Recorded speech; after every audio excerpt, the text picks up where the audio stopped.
So the first glimpse of his venture was when the trailer was released. And when I watched that trailer, I felt that it was a lame spoof. You know, flat jokes, washed up acts. I had a bad feeling that Unfrosted is not going to live up to the expectations. Now that I have watched it, I guess I was wrong. Unfrosted absolutely is not a lame spoof. It is a disaster.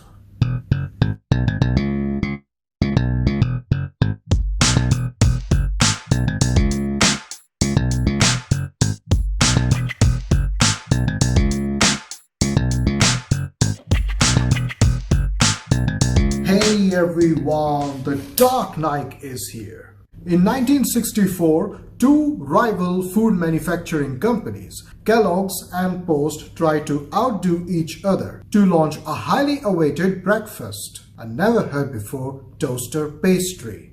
Yeah, you heard that right.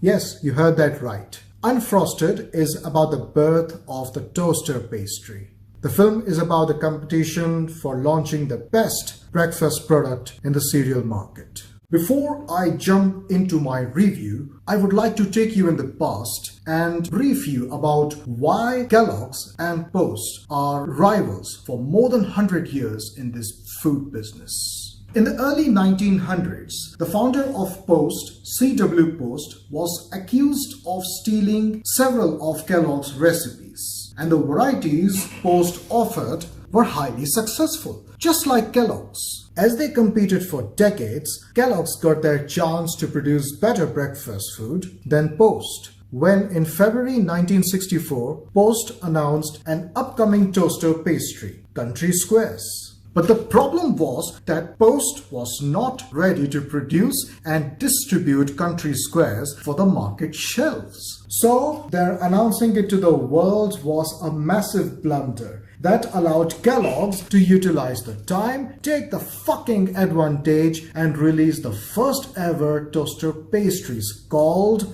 pop-tarts.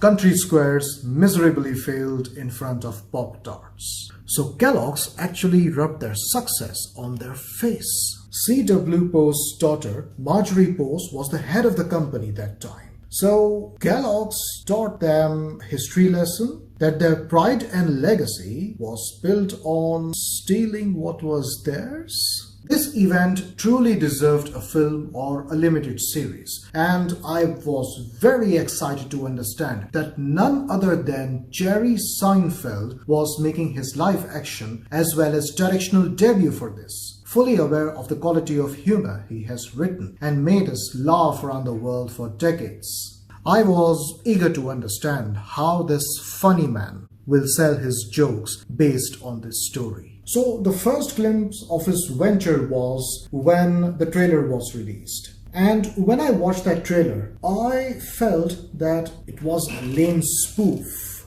You know, flat jokes, washed up acts. I had a bad feeling that Unfrosted is not going to live up to the expectations. Now that I have watched it, I guess I was wrong. Unfrosted absolutely is not a lame spoof.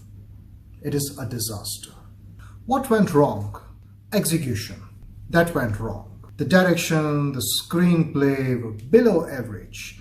A carelessly written story that clearly showed that Jerry's concentration was to make the audience laugh rather than selling the narration.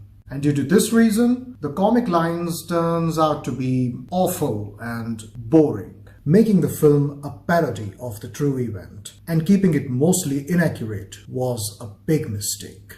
Jerry was either devaluing a great landmark in the American history of cereal breakfasts, or struggling to put his situational comedy fit into the continuity. So whoever watches this film will definitely think for once that something is really off about Unfrosted.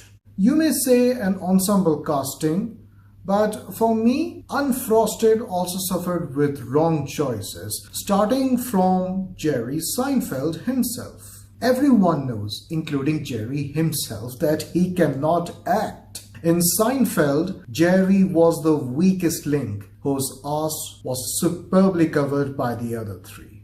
This time there was no force to hide his inability. And then the two leading actresses of the film were Melissa McCarthy and Amy Schumer. Maybe the audience liked them, but in all honesty, they don't fall in my radar at all. If I want a female comedy, I'd rather go for Amy Poehler and Tina Fey instead of these ladies. I also couldn't buy Bill Burr as JFK. Really? Was he really resembling JFK with the wig? Or maybe that's the whole point, to make things look silly. Unfrosted is a silly comedy. Also, I feel gutted that none of the Seinfeld biggies showed up. The one who deserved the most for the presence was the now disgraced actor Michael Richards. Since that unfortunate event that he definitely was responsible for, this certainly was the platform where Jerry must have brought him back and done the favor as he did before. After watching Unfrosted falling apart and Jerry's jokes struggling to tickle, I began to analyze Jerry Seinfeld's well-built legacy. No. Certainly, I am not insulting or discrediting him, as Unfrosted will never damage my connection, love, and respect with Seinfeld's show. But maybe it is time that we recognize Larry David more than Jerry Seinfeld to be the one who gave that show its distinguished rank amongst other shows. Jerry Seinfeld and Unfrosted struggle to please the audience as much as they can. They went extremely soft and focused on entertaining. Consequently, it resulted into a confused storytelling. I'm not sure if Jerry will feel regret about returning to the screen, but most of the viewers, like me, feel utterly disappointed. I certainly didn't expect the film to bring that Seinfeld magic at all. It's just that the entire construction collapsed to its foundation. The sugarcoating went too far. I'm Sami Naik.